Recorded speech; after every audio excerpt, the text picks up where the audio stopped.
Ya, rekan-rekan, saya mau bertanya ya, kalau atas nama Esmi Ermawati itu sebetulnya aktif atau tidak? Maksudnya dalam kategori dia cuti atau memang masuk atau bagaimana? Ada yang tahu Tidak tidak? tidak aktif. Berarti sekarang kan Ibu semester 2 ya. Berarti semester yang lalu itu masuk atau tidak? Bagaimana itu? Ya, semester yang satu itu masuk, cuman pertemuannya cuman sedikit, Bu. Katanya Hmm, tidak sempat gitu mengikutinya, jadi mau ditunda dulu katanya. oke. Ya, Soalnya dari iya. minggu pertama ya, dari minggu pertama belum pernah masuk gitu. Iya, Kalau Bu. Imas Kartika, Imas Ika Kartika itu Oh, kalau Imas nggak tahu, Bu.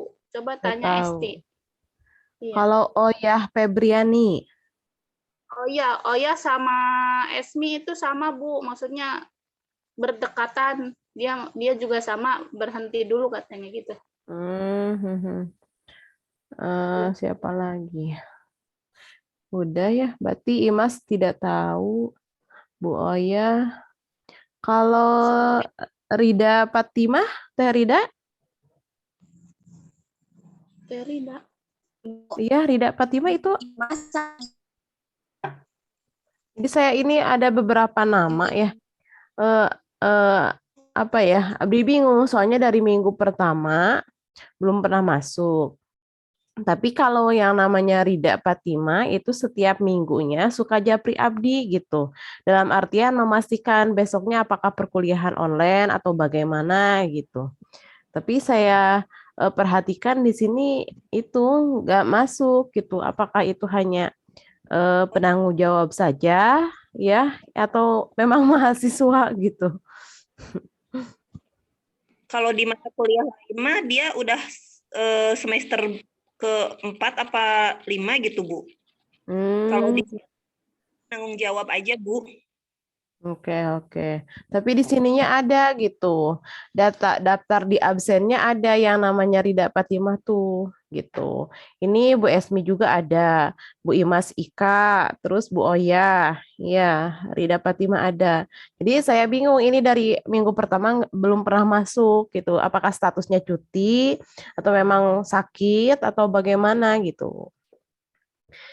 Ya, jadi banyak nama yang kosong, jadi Abdina bingung gitu. Nama yang kosong. Gitu. Yang Ya, ibu ini bareng sama gimana Bu Puji? ya Ya. itu yang namanya Ibu Imas itu udah Mm-mm. semester 4. Nah, itu sama Hmm. sama Ibu Rida, Bu. Iya. Mhm.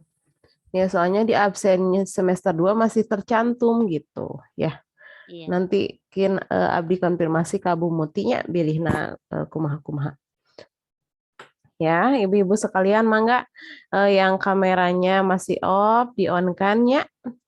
Kita mulai untuk hari ini. Ya, supados katingal Bu gelisna ya, gelisna ibu-ibu supados katingal. Oke. Ya, Ibu Estiti linggihna di paling mana Ibu? Di Majalengka, Bu. Waduh, Majalengka. Ibu Nia Hayati. Di Surian, Bu. Surian. Oke. Ibu Nopalia. Di paling mana Bu? Cilenyi, Bu. Di mana? Cilenyi. Cilenyi, Waduh, Kabupaten Cilenyi. Bandung. Ibu Ibu Puji di mana Bu? Saya di Wado, Bu. Mhm. Ibu Yati Nurhayati. Di Surian, Bu. Abdi mah. Oke. Banyak yang jauh-jauhnya. Lumayan.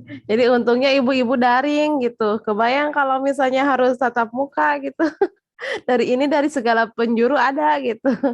Dia deh ya, ti kidul, ti kaler, ya, Surian di mananya Bu? Ti kulonnya. Surian mah Kaler, Bu. kulon. Kaler. Oh, kaler. batasan Oh. semua Indramayu. Iya kirain teh Suryan teh Sumedang Kulon gitu, Sumedang paling kulona gitu. Oke. Ya, kita mulai ya Bu ya. Mangga yang belum masuk nanti sambil berjalan aja. Ini saya sambil contreng-contreng ya untuk bisa mengabsen ibu-ibu. Ya, ibu-ibu, untuk hari kemarin, minggu kemarin ya, saya tidak masuk, tapi tetap perkuliahan saya absen ya. Mungkin perkuliahannya berbeda dari biasanya, tapi tidak apa-apa. Yang penting esensi dari perkuliahannya tetap ada ya, tetap utama. Karena yang namanya daring itu bukan hanya kita hanya Google Meet atau Zoom aja gitu, enggak gitu kan. Via SMS pun gitu itu sudah daring ya, seperti itu. Karena yang namanya daring kan sekarang mungkin konsekuensinya ibu harus punya kuota gitu ya, jaringannya harus bagus gitu ya, berbeda lagi dengan kalau misalnya kita harus tatap muka. Tapi insya Allah lah yang namanya daring walaupun hanya misalnya gitu kan 5 menit 10 menit gitu kan, tapi tetap esensi dari materinya tetap tersampaikan ya, seperti itu ya. Kita langsung aja ke materi ya Bu Ibu, untuk supaya simple gitu. Ya, mangga ibu-ibu sekalian, tiasa ditinggal ya Bu ya. Nah, Iya, Bu, ini. sudah. Oke. Ini ada komunikasi dalam pengasuhan. Ya, mungkin ibu-ibu di sini juga kan tidak semua ibu-ibu di sini anaknya diasuh sama ibu gitu. Ya, ada yang ibu bekerja, ada yang ibu ke sekolah, anaknya dititipkan ke mungkin ke kakek neneknya atau misalnya ke ayahnya atau misalnya ke kakaknya. Nah, gitu. Jadi, kalau misalnya ibu-ibu yang sudah paham gitu kan, komunikasi dalam pengasuhan itu harus seperti apa sih, harus bagaimana gitu kan. Karena kan belum tentu pola pengasuhan yang ibu-ibu ajarkan dengan pola pengasuhan misalnya aki nini nak gitu kan, raka-rakana sarang ayahna gitu kan sami. Nah, jadi makanya gitu kan harus ada kesepakatan, harus ada komitmen antara siapa saja yang mengasuh anak ibu gitu. Ya, saya juga kan bekerja kalau misalnya ada daring, ya mungkin bekerjanya di rumah gitu kan. Tapi kalau misalnya sewaktu-waktu harus apa ya, datang ke kampus kan otomatis kan anak harus dititip gitu kan. Dan itu semuanya harus komitmen pengasuhannya harus sama gitu. Nah, itu ya. Kita lanjut.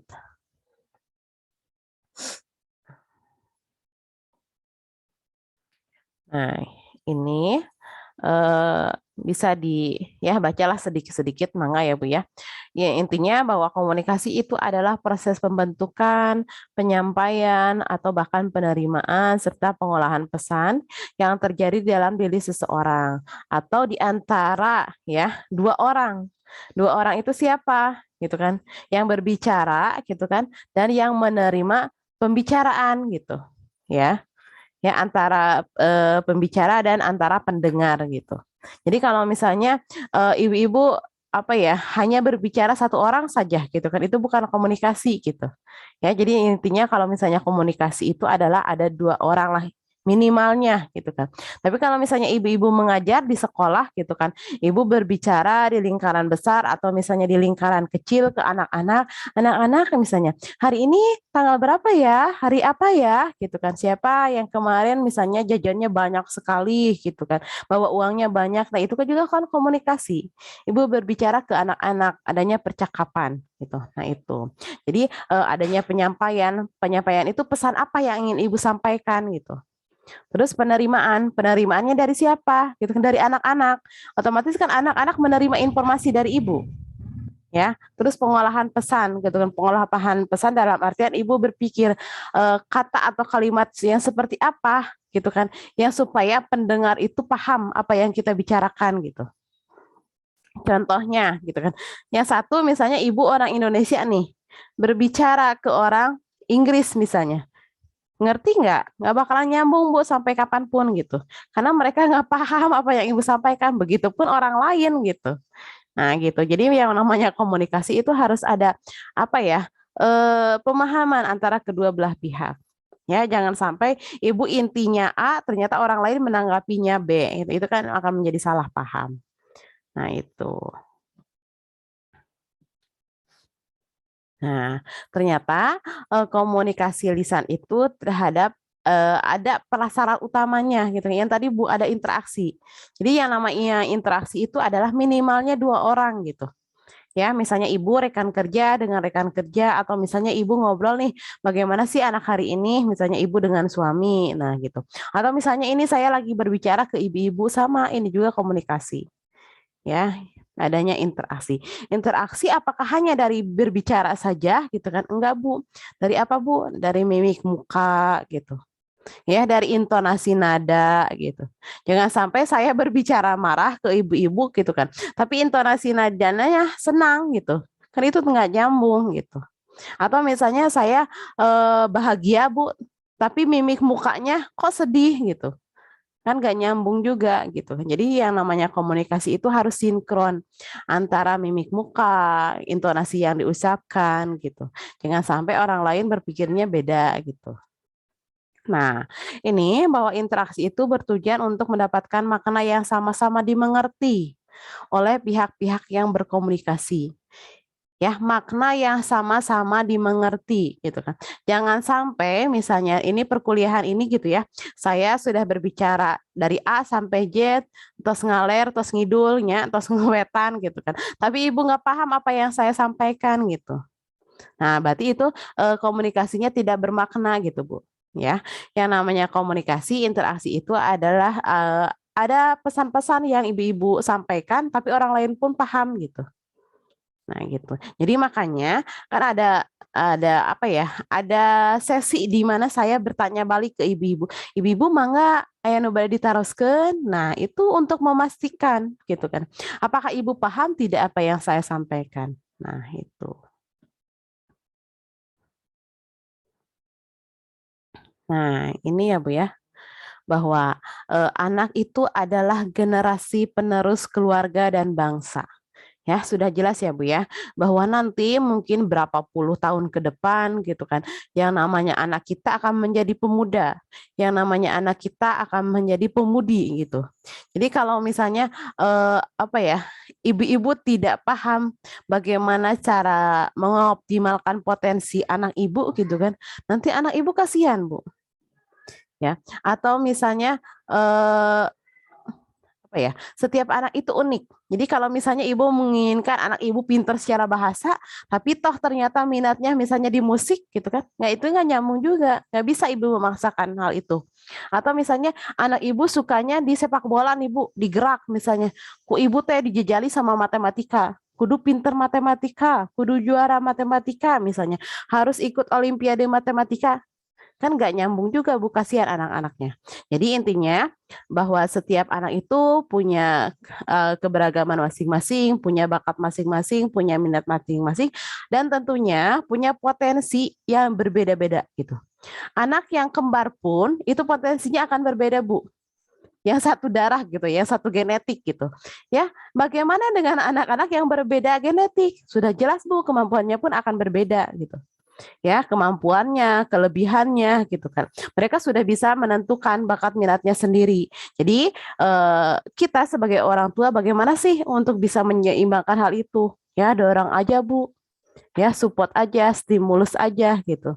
Ya, tapi kalau misalnya anak sudah punya gelagat ke arah negatif, kita harus bisa menjadi controllernya, controllingnya, harus bisa menjadi filternya gitu. Ya, insya Allah ibu-ibu paham ya sesuai apa yang saya sampaikan. Jadi intinya semua anak itu berbeda, unik, tidak sama. Jadi ibu ulah hoyong misalnya anak satu misalnya sudah BSH ya, anak satu. Ada anak yang satu lagi kok belum BSH ya? Ku abdi BSH kan nggak bisa Bu, karena itu anak sudah punya kemampuannya masing-masing. Kalaupun di sekolah ibu atau di kelas ibu ada anak yang MB misal, atau misalnya bebek belum berkembang sama sekali, udah wios dan memang segitu kemampuannya gitu. Tetiasa kurang misalnya memang kenyataannya belum berkembang sama sekali, kurang di BSH kan, ya bisa kasihan budak nanya, kita jadi kagum gusur ya, kagum gusur gitu. Ya, terus selanjutnya bahwa pendidikan anak itu tujuannya untuk apa, Bu? Untuk meningkatkan potensi anak, untuk meningkatkan semua kemampuan yang ada pada diri anak secara optimal. Ya. Terus ternyata gitu kan, keberhasilan pendidikan anak dalam keluarga itu ditentukan juga oleh pola asuh orang tua. Ya, jadi kalau misalnya kita ingin anaknya berkembang dengan baik, agamanya baik, sosialnya baik, bagaimana sih? Ya, setidaknya dari pola asuh, Bu. Ya, yang tahu atau yang paham karakter anak ibu adalah ibu sendiri gitu. Gak bisa kita menentukan pola asuh kita gitu kan, ulang samikeun we sareng batur gitu. Nggak bisa gitu. Yang paham karakter anak kita adalah kita sendiri gitu. Ya, mau itu demokratis, mau itu pola asuh permisif gitu, mau itu pola asuh otoriter gitu. Jadi yang paham anak ibu adalah anak ibu sendiri.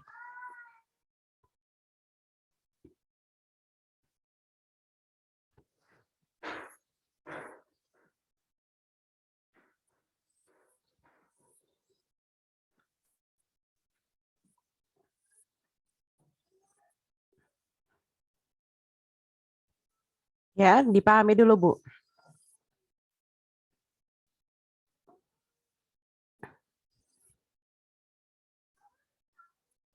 Oke, sudah. Oke, kalau sudah, ini dibaca ya, Bu ya, bahwa pola asuh itu merupakan sikap orang tua dalam berinteraksi dengan anak-anaknya. Terus ini menurut Teresia bahwa pola asuh itu merupakan pola interaksi antara orang tua dan anak. Hampir sama, selaras namanya. Secara penjelasan definisi mah hampir sama gitu kan. Cuma kembali lagi kepada pribadi kita sebagai orang tua. Apakah sejauh ini pola asuh kita yang sudah diajarkan atau diterapkan kepada anak itu sudah betul atau belum gitu? Ya, bagaimana dengan anak kita yang super aktif gitu? Mungkin saja anak yang aktif di lingkungan kita menerapkan pola asuh demokratis, mungkin ada yang tepat, ada yang tidak gitu. Atau misalnya anak ibunya pendiam, atau misalnya yang pemalu gitu, menerapkan pola asuh otoriter, mungkin ada juga yang tepat, ada juga yang tidak. Ya, ini ada macam-macam pola asuh, Bu. Ada otoriter, demokratis, permisif. Ya, ini yang pola asuh otoriter itu adalah semua kewenangan anak berada di orang tua. Misalnya ya, ketika anak ingin sekolahnya misalnya ke farmasi, Ibu, atau misalnya ingin anaknya sekolahnya ke PG PAUD misalnya gitu kan. Ku orang tua teh ulah sekolah kadinya entos we sakolana misalnya ke tata boga lah gitu kan. Atau udah sekolahnya ke kesehatan misalnya. Itu orang tua punya wewenang penuh. Jadi anak mau tidak mau harus nurut ke orang tua gitu. Itu otoriter. Kalau pola asuh demokratis gitu kan. Jadi orang tua dan anak duduk bareng gitu kan. Orang tua maunya apa, anak maunya apa gitu. Diputuskanlah bersama. Itu demokratis gitu. Nah, kalau ini pola asuh permisif yaitu di mana kita membiarkan anak untuk memilih hidupnya sendiri gitu. Ya, jadi apa ya, terlalu membiarkan anak maunya apa gitu. Tapi kalau misalnya terlalu membiarkan juga, kalau masih koridor anak-anak, ya nggak jadi masalah gitu.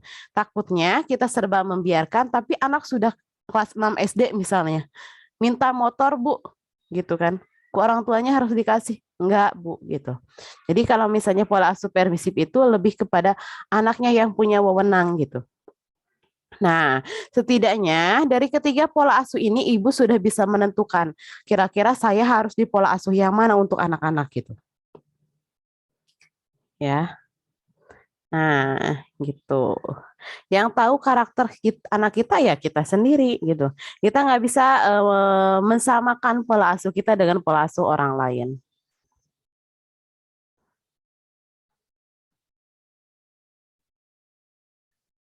Ya, ini ya Bu ya, setidaknya gitu kan. Pujian dan dorongan dari orang dewasa sangat penting bagi anak.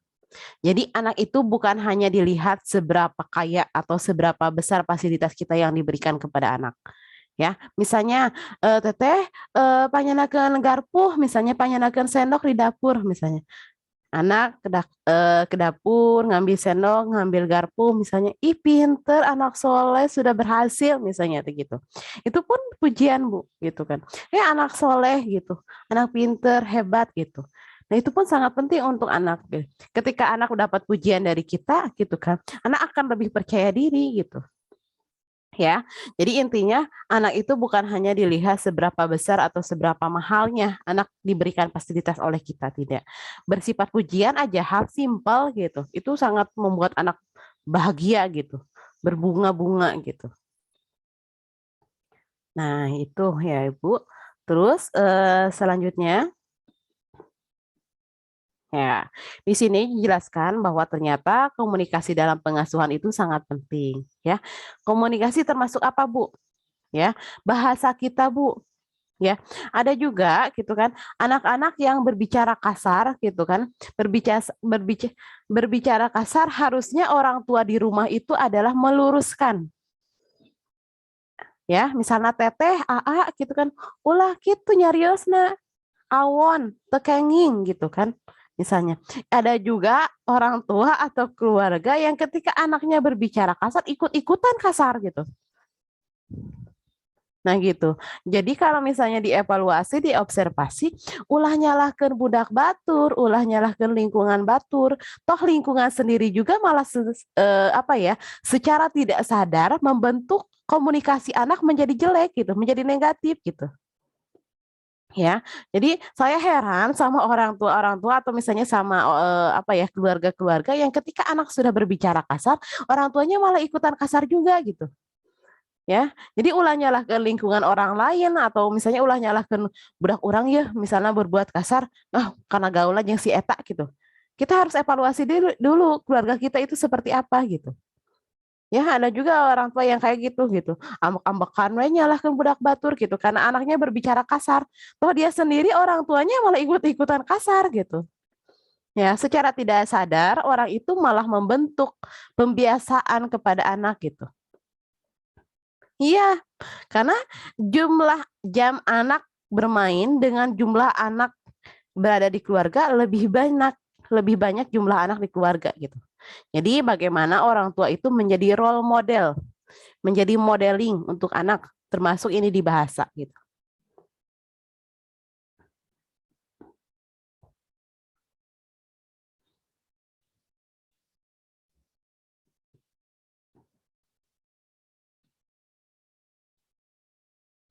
Nah, ini Bu, kekeliruan dalam berkomunikasi. Ya, yang pertama itu adalah bicara tergesa-gesa. Ya, bicara tergesa-gesa gitu. Kita berbicara kepada anak gitu kan, tapi tanpa jeda gitu, tanpa titik, tanpa koma gitu. Anak itu nggak paham Bu apa yang kita bicarakan gitu. Mama nyarios naon sih meni kancang-kancang teuing gitu. Cek budak teh gitu. Nah itu nih. Jadi kalau misalnya ke anak bicara itu ada temponya gitu, ada intonasinya gitu. Ulah gurung gusuh biasa aja lambat sehingga anak paham apa yang kita bicarakan gitu. Ya, terus yang kedua adalah beranggapan semua anak itu sama. Tidak Bu, gitu ya. Yang tadi saya jelaskan bahwa anak yang kembar pun satu ayah, satu ibu gitu kan pasti keterampilannya pun berbeda, aspek perkembangannya pun berbeda. Apalagi dengan anak yang berbeda genetik gitu, dengan yang beda keturunan gitu. Ya, terus selanjutnya adalah tidak membaca bahasa tubuh anak. Ya, dalam artian misalnya kalau misalnya anak pulang sekolah nih atau misalnya pulang dari bermain gitu ya, ternyata anaknya lagi sedih Bu, kita nggak paham bahwa anak itu lagi sedih, bahwa anak itu kita tidak paham bahwa anak itu lagi sedih gitu. Ya, jadi kita harus paham ekspresi anak. Apakah anak lagi bahagia, apakah anak lagi sedih, apakah anak lagi cemberut atau lagi gimana gitu. Nah gitu. Terus selanjutnya bahwa kita tidak empati terhadap perasaan anak. Kita tidak empati terhadap perasaan anak. Anak mau sedih, malah kurangnya diserba diperintah gitu. Anak lagi bahagia, kita tidak berikan apresiasi gitu. Jadi kita harus paham anak itu kondisinya lagi apa gitu. Apakah lagi senang, apakah lagi bahagia, apakah lagi sedih gitu. Terus selanjutnya tidak menggunakan gaya komunikasi negatif. Gaya komunikasi negatif itu kumaha Bu? Ya, misalnya anak lagi bercerita, entos atuh teh ulah cerewet wae gandeng gitu. Ibu nuju pusing, nuju lieur gitu. Itu kan sama aja mensekakmat anak. Anak lagi belajar untuk berbicara, lagi belajar untuk menyampaikan informasi gitu. Kitanya di stop gitu.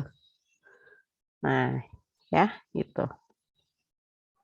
Nah, ini gaya komunikasi yang negatif ya Bu ya. Yang mau ditulis mah nggak ditulis.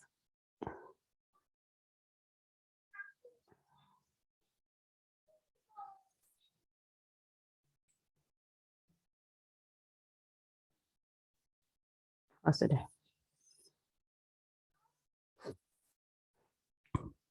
Nah, ini ya Bu ya.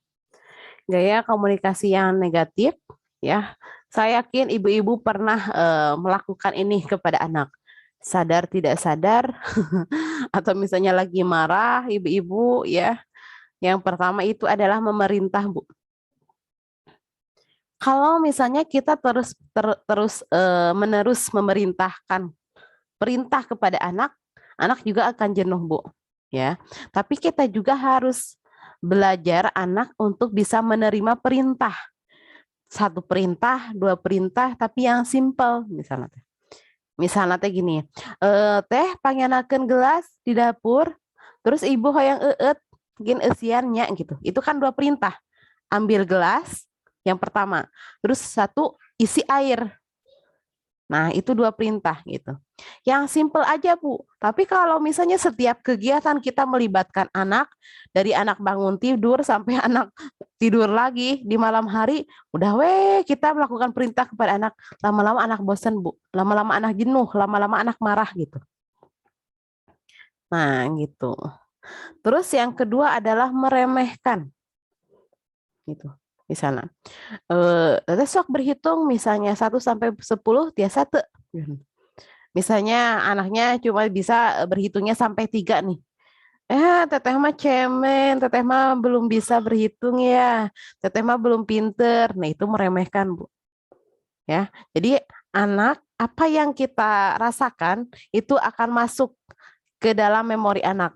Transfer energinya tuh akan masuk. Kalau kita merasa bahwa anak itu belum bisa gitu ya, anak pun akan merasakan, oh ternyata orang tua saya belum percaya bahwa kita itu bakalan bisa gitu. Terus yang ketiga itu membandingkan. Ya, membandingkan anak satu dengan anak yang lain. Anak yang satu sudah bisa sampai 10 gitu. Anak yang satu cerewetnya minta ampun, anak yang satu pendiam gitu. Itu kan membandingkan. Yang selanjutnya adalah mencap atau melabel. Ya, kamu mah nakal. Ya, misalnya, kamu mah suka bohong, gitu. Nah, kalau misalnya gitu kan, kita sudah sering melabel anak dengan hal itu gitu kan, lama-lama di lingkungan masyarakat pun anak label itu akan mencap ke anak lama-lama gitu. Terus selanjutnya adalah mengancam. Sok, lamun PN atau dikerjakan, ku ibu mau dipasihan jajan. Gitu kan. Atau misalnya sok, lamun PN atau dikerjakan, ku ibu mau diajakan ke Alpa gitu. Itu mengancam. Jadi anak mengerjakan itu bukan karena dia bisa, bukan karena itu tanggung jawab anak, tapi karena takut, kan ancaman kita itu. Ya. Terus selanjutnya menyindir. Tadi sahanya misalnya anu di sekolah nangis wae gitu. Tadi sahanya anu di sekolah pas saya wae gitu. Itu menyindir gitu. Menyalahkan. Gitu kan. Tadi kusaha misalnya teh gelasna pupus di dapur gitu kan. Terus kita ulangi ketika kita ulangi bahwa misalnya gelas pupus di dapur teh misalnya karena anak gitu kan. Disalahkan terus. Gitu. Ya, terus selanjutnya menasehati. Menasehati anak baik, Bu, ya. Tapi kalau terus-menerus kita menasehati anak, anak akan jenuh gitu. Ya. Lama-lama anak akan jenuh. Terus selanjutnya membohongi. Ternyata anak teteh tadi meser es krim tuh gitu. Ente gitu kan. Ya lama-lama karena memang kondisi kitanya serba tidak membolehkan gitu kan, ternyata anak berbohong gitu. Menghibur, Bu. terlalu menghibur mungkin nggak baik, Bu. Tapi kalau misalnya terus-menerusan menghibur juga nggak baik gitu. Misalnya, teteh mah pinter, teteh mah bagus, soleh gitu kan. Tapi sebaliknya gitu, Bu. Jadi kalau misalnya anak gitu kan memberikan apresiasi, berikan apresiasi yang sewajarnya aja gitu. Jangan membuat dia berbunga-bunga gitu, tapi memang keadaannya tidak baik gitu. Ya. Terus selanjutnya adalah mengkritik. Ya, mengkritik untuk anak mungkin hanya satu kali tenanawan gitu, Bu. Tapi kalau misalnya mengkritik terus-terusan, mengkritik anak dari mulai anak bangun tidur sampai tidur lagi, semuanya dikritik. Ya, anak nulis angka 1 gitu kan, cuma kurang beberapa mili saja gitu, itu dikritik misalnya. Anak lagi mewarnai, kurang warna hijau, itu dikritik misalnya. Anak misalnya lagi belajar untuk pakai baju sendiri karena lama, kita kritik lagi gitu.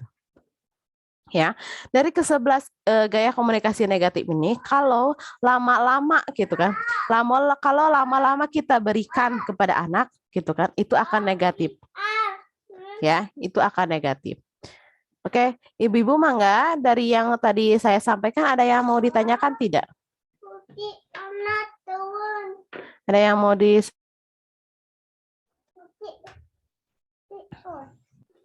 Saya Bu, Ya, mangga Bu Yati. gini Bu, di anak murid saya kan ada yang tepatnya kalau dia nggak bisa, dia tuh nangis. Kalau nangis, nangis, nggak mengeluarkan kata-kata, dia nangis gitu. Itu bagaimana gitu menghadapinya? Ya, itu sudah satu lama gitu, maksudnya sudah lama seperti itu atau memang pada semester sekarang aja gitu? Sekarang baru-baru ini, tadinya mah enggak, tadinya mah dia berani gitu. Oke. Kita kan mau mulai memberi arahan dulu ya kalau mau mengerjakan sesuatu.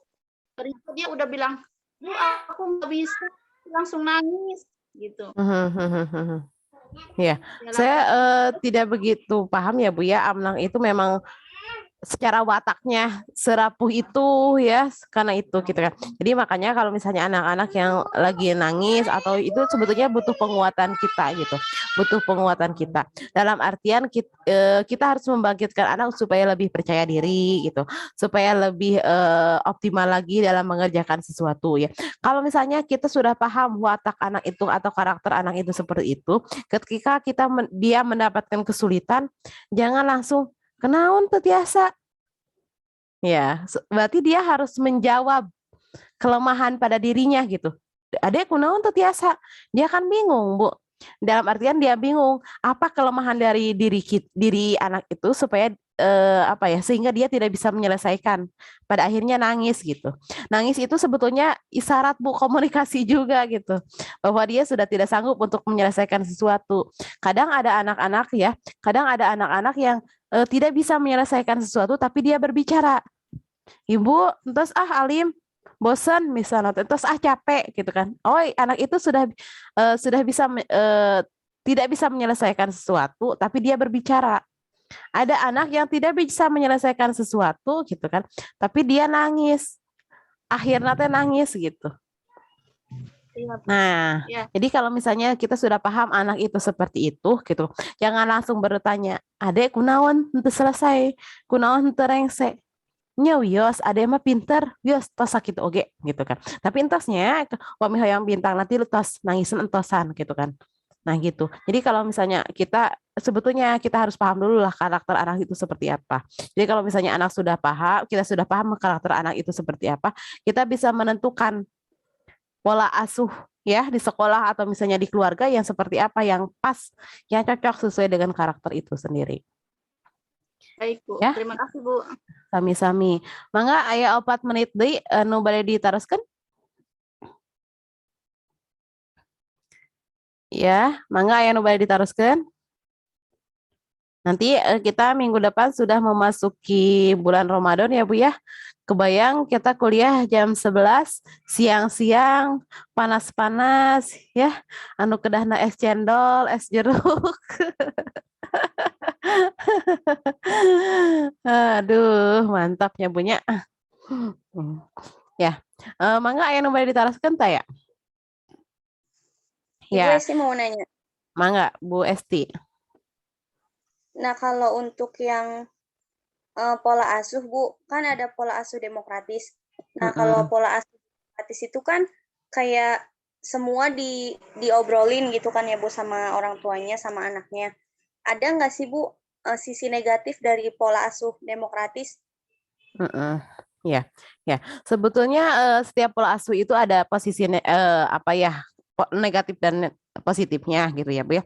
Tapi tergantung kalau misalnya demokratis, kalau anaknya serba menurut gitu ya. Kalau anaknya serba penurut itu tidak jadi masalah gitu kan. Tapi kalau misalnya anaknya serba nggak enakan, adanya dalam artian misalnya, Dek, mama teh hoyongna ade teh sakolana misalnya ka keguruan.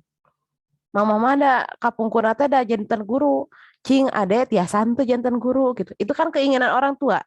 Tapi kalau misalnya anaknya serba gak enakan, serba nurut, dia akan menuruti keinginan orang tua walaupun tidak sesuai dengan hatinya gitu.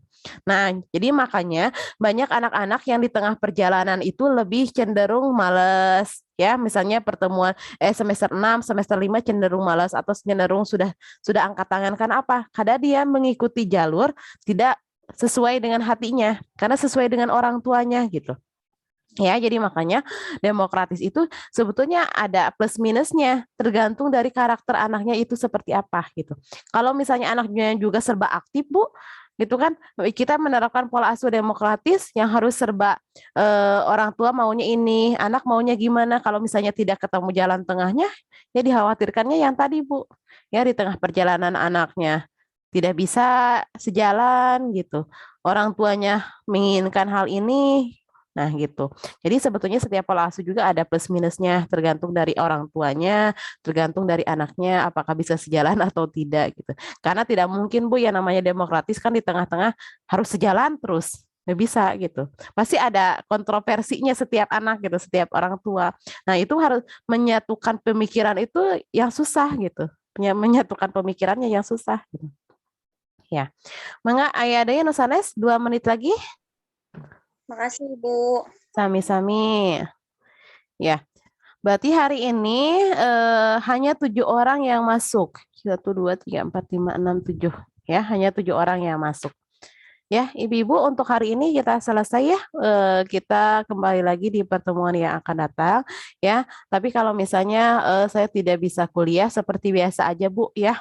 Saya akan record pertemuan gitu kan. Yang penting esensi dari perkuliahannya tidak apa ya, tetap tersampaikan lah gitu intinya seperti itu.